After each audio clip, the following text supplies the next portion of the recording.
పహల్గాం ఘటన తర్వాత పాకిస్తాన్ తన వక్ర బుద్ధిని బయటపెట్టుకుంటోంది. పదే కాల్పుల విరమణ ఒప్పందాన్ని ఉల్లంఘిస్తోంది. వరుసగా 8వ రోజు ఫైరింగ్ చేసింది. జమ్మూ కాశ్మీర్లోని కుప్వారా, బారాముల్లా, పుంచ్, నౌషేరా, అఖ్నూర్ సెక్టార్లో నియంత్రణ రేఖ వెంట కాల్పులు జరిపింది. అయితే భద్రతా దళాలు పాక్కు ధీటుగా బదులిచ్చాయి. మరోవైపు జమ్మూ కాశ్మీర్ రాజౌరి సెక్టార్లో ఉగ్రవాదుల కోసం ముమ్మరంగా గాలింపు జరుగుతోంది. వాహనాలను క్షుణ్ణంగా తనిఖీ చేస్తున్నారు భద్రతా దళాలు. అనుమానితులను ప్రశ్నిస్తున్నారు. పహల్గాం ఘటన తర్వాత పాకిస్తాన్ తన వక్రబుద్ధిని బయటపెట్టుకుంటోంది. పదే కాల్పుల విరమణ ఒప్పందాన్ని ఉల్లంఘిస్తోంది. వరుసగా 8వ రోజు ఫైరింగ్ చేసింది.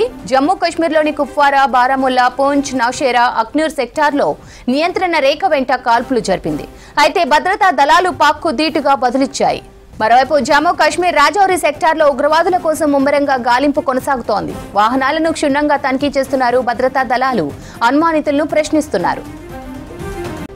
డీటెయిల్స్ మదర్ అందిస్తారు. మదర్, స్రవంతి, వరుసగా 8వ రోజు పాకిస్తాన్ సీజ్ ఫైర్ వైలేషన్ కి పాల్పడింది.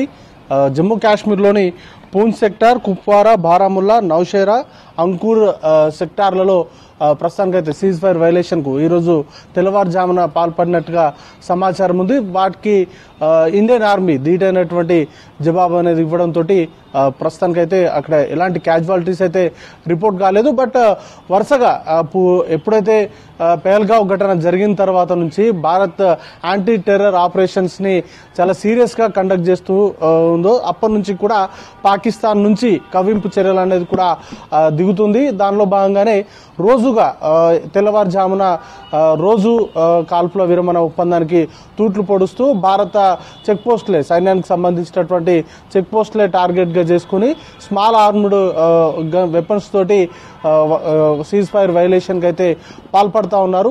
వీటికి సంబంధించి అనేక మార్లు భారత్ వారికి ధీటైనటువంటి జవాబులు ఇచ్చినప్పటికీ కూడా రోజు కూడా ఇదొక తంతులాగా ప్రస్తుతానికైతే పాకిస్తాన్ నుంచి రోజు సీజ్ ఫైర్ వైలేషన్ కి అయితే పాల్పడుతున్నటువంటి ఘటనలు అయితే నమోదవుతున్నాయి. ఇక మరోవైపు ఉగ్రవాదులకు సంబంధించిన వేటకు సంబంధించి ప్రస్తుతం రాజౌరి సెక్టార్లో పూర్తి స్థాయిలో కార్డన్ సెర్చ్ అయితే నిర్వహిస్తున్నారు. వెహికల్స్ అన్నింటినీ కూడా తరవుగా చెక్ చేస్తూ ఉన్నారు. ఉగ్రవాదులకు సంబంధించినటువంటి వేటనైతే కొనసాగిస్తున్నటువంటి పరిస్థితి ఉంది. అనుమానితుల్ని క్వశ్చనింగ్ అనేది కూడా చేస్తూ ఉన్నారు. ఇక ఇప్పటికే పహల్గావ్ ఘటనకు సంబంధించి పూర్తి స్థాయిలో ఎన్ఐఏ రంగంలోకి దిగింది. ఎన్ఐఏ రంగంలోకి దిగిన తర్వాత నుంచి కూడా చాలా ఆసక్తికరమైనటువంటి విషయాలు అనేది కూడా బయటకు వస్తున్నాయి. ఏప్రిల్ 15వ తారీఖునే టెర్రరిస్టులు రెక్కి నిర్వహించేందుకు ఆ ఏరియాకు చేరుకోవడం కావచ్చు, 3-4 పాయింట్లని టూరిస్టులు అధికంగా ఉండేటువంటి పాయింట్లను లక్ష్యంగా చేసుకుని దాడులకు పాల్పడాలని కూడా నిర్ణయించుకోవడం. దానిలో భాగంగానే బేతాబ్ వ్యాలీ కావచ్చు, ఆరు వ్యాలీ, అలాగే అక్కడ ఉన్నటువంటి అమ్యూజ్మెంట్ పార్క్, దాంతోపాటు ఈ బైసరన్ వ్యాలీ, ఈ 4 ప్రాంతాల్లో కూడా రెక్యూ నిర్వహించినట్టుగా సమాచారం ఉంది. వీటన్నింటికి సంబంధించినటువంటి వ్యవహారాలపైన ముఖ్యంగా టెర్రరిస్ట్ దాడికి సంబంధించి స్థానికంగా ఉన్నటువంటి సానుభూతి పరుల తోడ్పాటుతోటే ఇంత పెద్ద ఉగ్రదాడికి పాల్పడినట్టుగా కూడా అనుమానాలున్నాయి.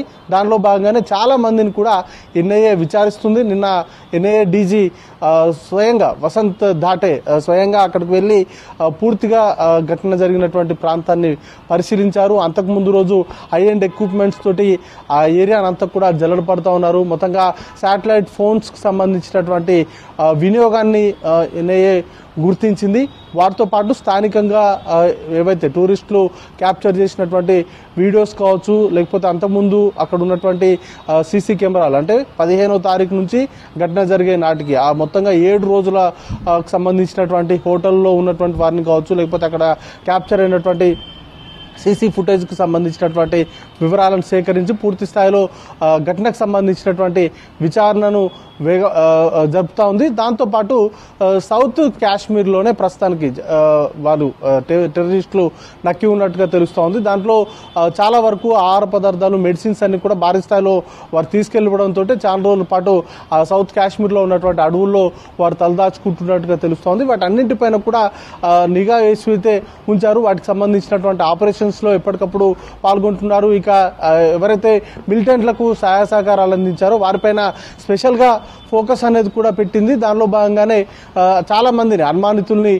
అదుపులోకి తీసుకొని కూడా విచారిస్తుంది. ఇప్పటివరకు సుమారు 2500 మందిని ఎన్ఐఏ ప్రశ్నించగా దాంట్లో 186 మందిని వరకు కూడా ఎన్ఐఏ టీం అరెస్ట్ అనేది కూడా చేసింది. వారి దగ్గర నుంచి మరింత సమాచారాన్ని అనేది కూడా లాగుతూ ఉన్నారు. దాంతోపాటు టూరిస్టులు ఇచ్చినటువంటి ఇన్ఫర్మేషన్ అనేది కూడా ఇన్ఫర్మేషన్ కావచ్చు, లేకపోతే వాళ్ళ దగ్గర ఫోన్లలో కానీ లేకపోతే వాళ్ళ దగ్గర ఉన్నటువంటి కెమెరాస్లో రికార్డ్ అయినటువంటి దృశ్యాలు అనేది కూడా చాలా వరకు కీ రోల్ అనేది కూడా పోషిస్తూ ఉంది. వాటిని బేస్ చేసుకొని ప్రస్తుతానికైతే విచారణ అనేది కూడా వేగవంతం చేస్తుంది. మరోవైపు విచారణను వేగంగా జరుపుతూనే మరోవైపు టెర్రరిస్టులకు సంబంధించినటువంటి వేట అనేది కూడా భారత్కు సంబంధించినటువంటి అధికారులు చేపడుతున్నారు. ఇక మరోవైపు రెండు దేశాల మధ్య ఇంకా ఉద్రిక్త పరిస్థితులు అనేది కూడా కొనసాగుతూనే ఉన్నాయి. నిన్న కేంద్ర హోంశాఖ మంత్రి కూడా స్పందించారు. ఖచ్చితంగా ఈ దాడికి సంబంధించి ఎవరైతే పాల్గొన్నారో ఈ దాడిలో ఉన్నటువంటి వారు ఖచ్చితంగా వారికి సరైనటువంటి సమాధానం కూడా ఇస్తామనేటువంటి కామెంట్స్ కూడా చేశారు. కాబట్టి ఓవరాల్గా అయితే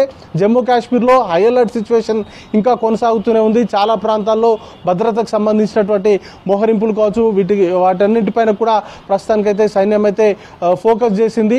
ఓవైపు భద్రతను పెంచుతూనే మరోవైపు టెర్రరిస్టులకు సంబంధించినటువంటి వేట అనేది కూడా కొనసాగిస్తుంది. స్రవంతి.